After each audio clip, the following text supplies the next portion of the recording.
आज हम देखेंगे कि हमारे द्वारा किए गए नवाचारों की सफलता की कहानी, एक बहुत बढ़िया सी और आकर्षक सफलता की कहानी कैसे बना सकते हैं। हमारे शिक्षक साथी शिक्षा के क्षेत्र में कई सारे नवाचार करते हैं और इन नवाचारों में से कुछ ऐसे होते हैं जिनके सुखद परिणाम हमें प्राप्त होते हैं और कुछ नवाचार ऐसे भी होते हैं जिनका अपेक्षाकृत परिणाम हमें प्राप्त नहीं होता।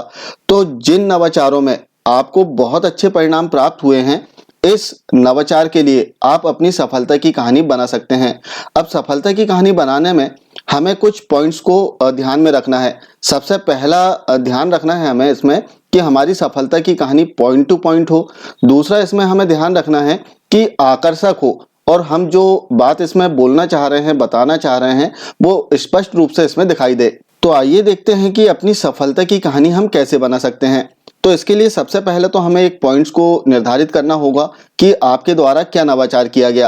अब नवाचार में कई सारे नवाचार हो सकते हैं शिक्षा के क्षेत्र में। नवाचारों की यदि हम बात करें तो यदि आपकी साला की दर संख्या पहले कम थी और फिर नामांकन बढ़ गया, तब इस पर भी एक आप सफलता की कहानी बना सकते हैं। इसके अतिरिक्त यदि आपने निष्ठा प्रशिक्षण प्राप्त किया है और इसमें जो सीख आपको मिली है, इसका इम्प्लीमेंट आपने साला में किया और इम्प्लीमेंट करने के पश्चात आपको क्या परिणाम प्राप्त हुए, यदि अच्छे परिणाम, पॉजिटिव परिणाम प्राप्त हुए हैं, तब इस पर भी आप सफलता की कहानी बना सकते हैं। तो इस प्रकार से कई सारे जो पॉइंट्स हैं, इन्हें आप ले सकते हैं और इन पर अपनी एक सफलता की कहानी बना सकते हैं। जैसे हमने इसमें एक पॉइंट लिया है, शिक्षकों को तकनीकी सहयोग प्रदान किया और उन्हें तकनीकी रूप से सशक्त बनाया। जो सफलता की कहानी आप देख रहे हैं, मेरी व्यक्तिगत सफलता की कहानी है जो मैंने बनाने का प्रयास किया है। अब शिक्षक अपनी सफलता की कहानी बनाते हैं, लेकिन पॉइंट हमें कौन से निर्धारित करना है, इसमें थोड़ा कंफ्यूजन आ जाता है। तो इसमें हम पॉइंट भी देखेंगे कि हमें कौन कौन से पॉइंट्स और कब रखना है। अब जैसे हमने इसमें नवाचार जो है इसे ले लिया, इसके उपरांत आप अपनी थीम इसमें दे सकते हैं। साथ ही इसमें फ्रंट पेज पर आप अपनी डिटेल जरूर दें, अपना फोटोग्राफ्स दे सकते हैं।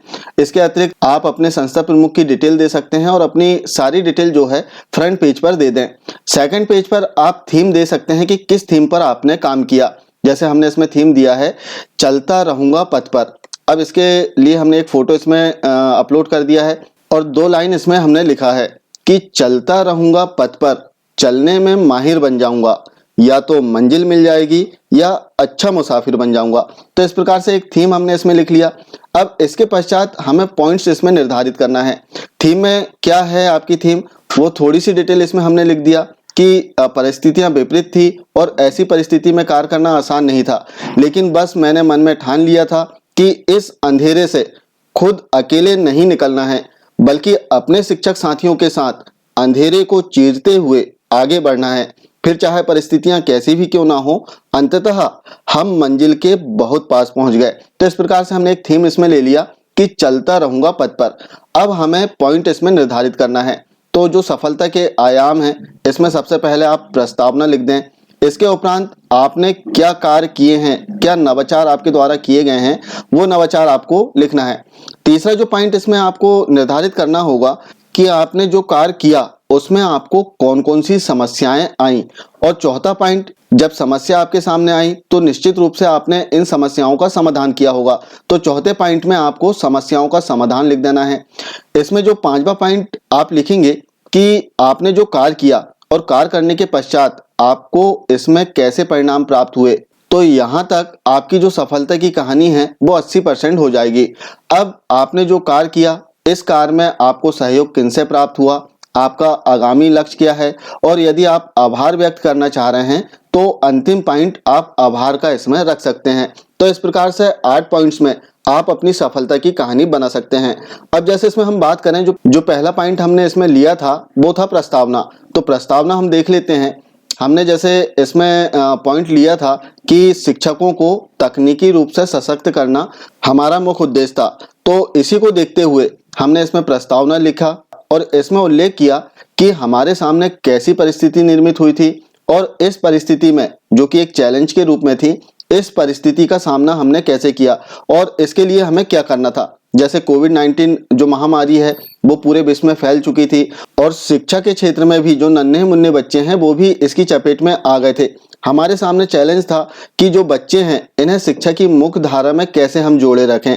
अब जोड़ने के लिए चूंकि ऑनलाइन कार्य प्रारंभ हो चुके थे, तो ऑनलाइन कार्य करने के लिए सबसे पहले तो हमें तकनीकी रूप से सशक्त होना था, तभी हम जो ऑनलाइन कार्य थे जो विभाग के द्वारा चलाए जा रहे थे इसमें हम भाग ले सकते थे और इसे हम सफल बना पाते। तो शिक्षकों को तकनीकी रूप से सशक्त करना हमारा पहला उद्देश्य था। और यहाँ पर चूंकि हमने कोविड-19 का उल्लेख किया है तो एक फोटोग्राफ्स हमने इसमें दे दिया। अच्छा, आप सफलता की कहानी जब बनाएं तो इसमें विशेष रूप से आपको ध्यान रखना है कि आपको प्रूफ के रूप में जो फोटोग्राफ्स है इन्हें जरूर ऐड करना है। विशेष रूप से पूर्व की जो स्थिति का फोटोग्राफ्स है वो, और परिणाम के पश्चात जो फोटोग्राफ्स है इसे अनिवार्य रूप से आप इसमें जरूर अपलोड करें। जैसे इसमें हम आगे देखेंगे तो हमने अगला इसमें पॉइंट लिखा है कि शिक्षकों को कौन कौन सी समस्या आ रही थी। तो वो सारी समस्याओं को देखते हुए सबसे पहले हमने शिक्षकों को तकनीकी रूप से सशक्त किया। इसके उपरांत हमने इसमें जो अगला कार्य किया कि इस कार्य के लिए हमने एक YouTube चैनल इसमें बनाया और YouTube चैनल में हमने वीडियोस जो तकनीकी सपोर्ट के लिए वीडियोस थे इन्हें अपलोड किया। अब चूंकि विभाग में एक बात जो है बहुत फेमस है कि बच्चा जब किसी चीज को केवल सुनता है तो बहुत कम सीख पाता है, लेकिन किसी चीज को यदि वो देखता और सुनता दोनों कार्य करता है तब बहुत अच्छे से वो सीख पाता है। बस इसी तर्ज पर हमने शिक्षकों के लिए वीडियो तैयार किया जिसमें शिक्षक वीडियो को देख भी पा रहे थे और सुन भी पा रहे थे। तो उन्हें जो तकनीकी समस्या आ रही थी इसे बहुत ही आसानी से स्वयं उन्होंने समाधान कर लिया। अब यहाँ पर जो कार्य हमने किया, जैसे YouTube चैनल बनाया है तो YouTube चैनल के लिए जो फोटोग्राफ्स है वो हमने इसमें अपलोड कर दिया। प्रूफ है हमारे पास में कि YouTube चैनल हमारे द्वारा बनाया गया है, जिसमें सब्सक्राइबर और वीडियोस कितने हैं, व्यूज कितने इसमें आए हैं, वो सभी उल्लेख हमने इसमें कर दिया है। जैसे उसमें बताया है हमने कि लगभग अभी तक 50 लाख लोगों ने देख चुका है और इसमें सब्सक्राइबर की बात करें तो लगभग 40,000 सब्सक्राइबर इसमें हो चुके हैं। तो इस प्रकार बहुत बड़ी संख्या है जो शिक्षकों ने इसमें सीखा और अपना समाधान किया है। अब शिक्षकों ने इन वीडियोस से क्या सीखा तो इस संबंध में भी हमने इसमें उल्लेख कर दिया है। जैसे आपको याद होगा कि प्रारंभ में दीक्षा ऐप स्टार्ट किया गया था जिसमें प्रशिक्षण लॉन्च किए गए थे। अब दीक्षा ऐप को इंस्टॉल कैसे करें सबसे बड़ी समस्या थी, इसे ऑपरेट कैसे करें, इसमें लॉगिन कैसे होना है, इसमें कोर्सों को सर्च कैसे करना है, और जब हमने कोर्स सर्च कर लिया तो कोर्स में ज्वाइन कैसे होना है। क्योंकि एकदम नया ऐप था और हमने पहले ऑपरेट नहीं किया था तो काफी सारी इसमें समस्याएं थी। तो इससे संबंधित सभी वीडियोस YouTube चैनल में अपलोड कर दिए गए, तो जिन्हें देखकर शिक्षकों ने बहुत ही आसानी से इन प्रशिक्षणों को प्राप्त कर लिया। इसके अतिरिक्त यदि इसमें हम बात करें तो जैसे समग्र शिक्षा पोर्टल में छात्रों को छात्रवृत्ति प्रदान की जाती है ऑनलाइन, और प्रतिवर्ष छात्रों के लिए इसमें ऑनलाइन अप्लाई करना होता है। अब पूर्व की यदि हम बात करें तो ऑनलाइन कार्य के लिए जो संस्थाएं होती थी वो हजारों रुपए खर्च करती थी छात्रों के छात्रवृत्ति के लिए, लेकिन इस संबंध में भी बहुत ही सरल और आसान भाषा में वीडियो बनाए गए जिन्हें देखकर काफी सारे शिक्षकों ने अपनी शाला के जो छात्र हैं इनकी छात्रवृत्ति का कार्य ऑनलाइन स्वयं ही कर लिया और अपनी संस्था के जो पैसे हैं इन्हें बचा लिया। तो इसमें जो उल्लेख है कार्यों का वो सभी कुछ हमने कर दिया। अब इसके पश्चात जो रिस्पांस मिला है इसका फोटोग्राफ भी इसमें हमने लगा दिया है, चूंकि प्रूफ है हमारे पास में। जैसे आप देख सकते हैं काफी सारे कमेंट्स है इसमें जिसमें शिक्षकों को जो तकनीकी समाधान प्राप्त हुआ है। जैसे आप इसमें देखेंगे एक दो कमेंट्स हम इसमें देखते हैं। जैसे इसमें देवा ऑफिशियल चैनल, इन्होंने बताया है कि आदरणीय सर जी आपको बहुत बहुत धन्यवाद, आप जब भी जानकारी देते हैं बहुत ही यूनिक होती है, आपकी दी जानकारी से हमारी समस्या का समाधान बहुत ही आसानी से हो जाता है, इसलिए आपको पुनः बहुत बहुत धन्यवाद। तो इस प्रकार से प्रूफ है। और एक दो कमेंट्स हम इसमें देखते हैं। जैसे कमेंट्स इसमें है कि बहुत अच्छी उपयोगी जानकारी, मेरी भी यही समस्या थी और कोई भी मेरी समस्या हल नहीं कर पाया था, आज मेरी समस्या हल हो गई, आपको पुनः बहुत बहुत धन्यवाद। राजेश पाटीदार जी ने कमेंट्स किया है।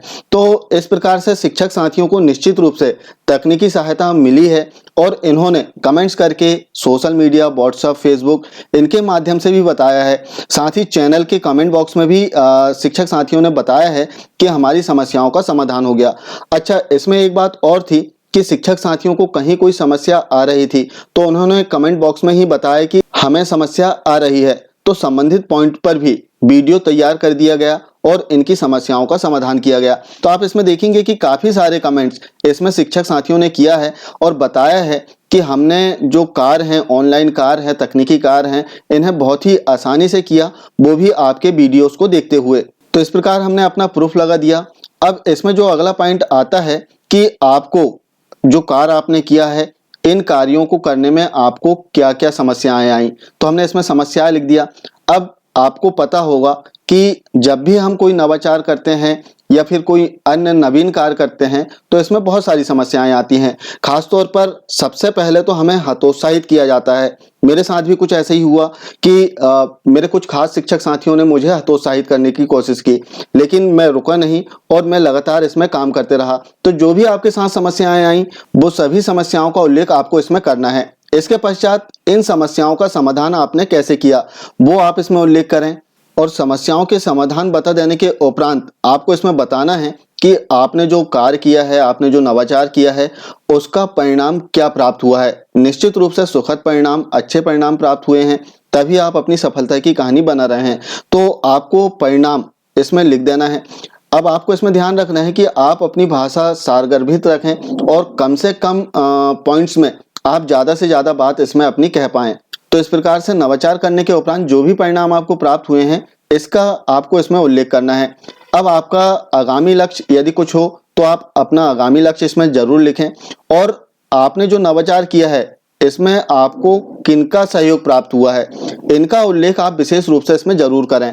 जैसे आप देख सकते हैं कि जो कार्य मेरे द्वारा किया गया, इसमें प्रारंभिक तौर पर मुझे सबसे पहले किनका सहयोग प्राप्त हुआ और किनके द्वारा उत्साहवर्धन किया गया है, उनका उल्लेख हमने इसमें किया है। जैसे दीपक हलवे सर हैं हमारे, श्री विनोद वर्मा जी हैं, अशरफ अली सर हैं, तो इनके द्वारा प्रारंभिक तौर पर बहुत मोटिवेट किया गया मुझे और उत्साहवर्धन किया गया, जिसके कारण ही मैं उक्त जो कार्य है इसे कर पाया। अब इसमें यदि हम आगे बात करें तो आपको आभार व्यक्त करना है, तो आप आभार व्यक्त कर सकते हैं कि आप किन किन का आभार व्यक्त कर रहे हैं। अपने संस्था प्रमुख का हो सकता है, विकासखंड प्रमुख का हो सकता है, जिला प्रमुख का हो सकता है, या स्टेट से आपको कोई सहयोग प्राप्त हुआ है तो उनका भी आप आभार व्यक्त कर सकते हैं। तो इस प्रकार से हमने आभार व्यक्त किया और अंत में आप धन्यवाद प्रेषित करते हुए अपनी सफलता की कहानी का समापन कर सकते हैं। तो इस प्रकार आप बहुत ही आसानी से एक सारगर्भित और आकर्षक सफलता की कहानी अपनी तैयार कर सकते हैं। इसमें आपको पॉइंट टू पॉइंट अपनी जो बात है इसे रखना है और इससे संबंधित जो भी प्रूफ आपके पास में हो, इन प्रूफ को आपको इसमें जरूर अटैच करना है। और अभी वीडियो में जो सफलता की कहानी आपने देखा, इस सफलता की कहानी से यदि कोई पॉइंट्स आपको लेना हो तो इसे भी आप ले सकते हैं। इसकी PDF डाउनलोड करने की लिंक आपको डिस्क्रिप्शन बॉक्स में मिल जाएगी, जिसे डाउनलोड करके आप देख सकते हैं। और यदि आपको सफलता की कहानी अच्छी लगे और इसके कोई पॉइंट्स लेना हो तो आप इससे पॉइंट्स ले सकते हैं। ये थी सफलता की कहानी तैयार करने संबंधी एक महत्वपूर्ण जानकारी। आशा है जानकारी आपको अच्छी लगी होगी। मिलते हैं कुछ इसी प्रकार की जानकारी के साथ में अगले वीडियो में। तब तक के लिए जय हिंद।